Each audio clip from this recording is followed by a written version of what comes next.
అది కాదండి. వద్దు, నాకు అర్థమైపోతుంది. నేను ఎక్కువసేపు బ్రతకను బాబు.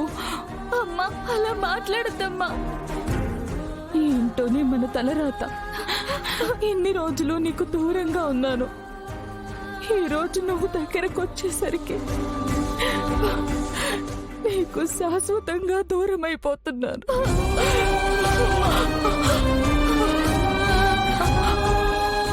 రుక్మిణి గారు, మిమ్మల్ని హాస్పిటల్కి తీసుకెళ్తే మీరు బ్రతకచ్చు. మీరు బ్రతికితే మీ కూతురుతో మీరు ఉండొచ్చు. కాసేపు ఓర్చుకోండమ్మా. లేదమ్మా, నా చావు నాకు తెలుస్తుంది.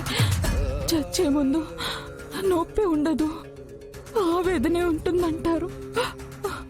నాకు ప్రస్తుతానికి ఆవేదనే ఉంది.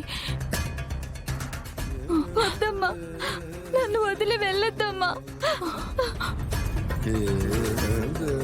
లక్ష్మి, విహారీ బాబు,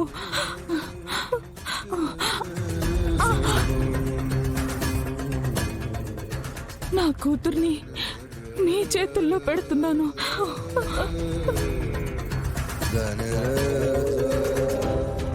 రుక్మిణి గారు, ఇక్కడ నుంచి కావేరి నా చెల్లెలు.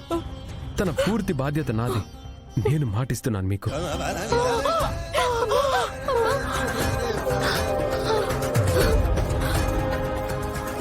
మీ గురించి తెలియక మీ మీద ద్వేషం పెంచుకున్నాను.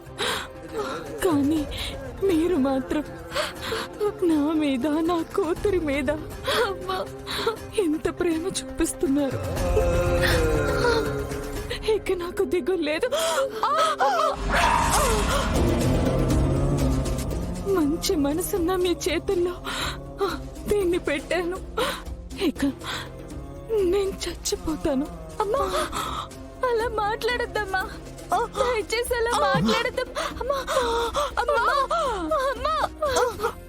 విహారీ బాబు, నీకు 2 మాటలు చెప్పాలి. చెప్పండమ్మా. మొదటిది, ఆ రోజు మీ నాన్న యాక్సిడెంట్ లో చనిపోలేదు. హరికృష్ణని దారుణంగా చంపి యాక్సిడెంట్ గా చిత్రీకరించారు.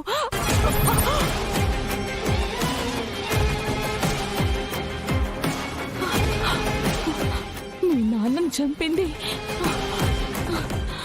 ఎవరో ఒక ఆడ మనిషి.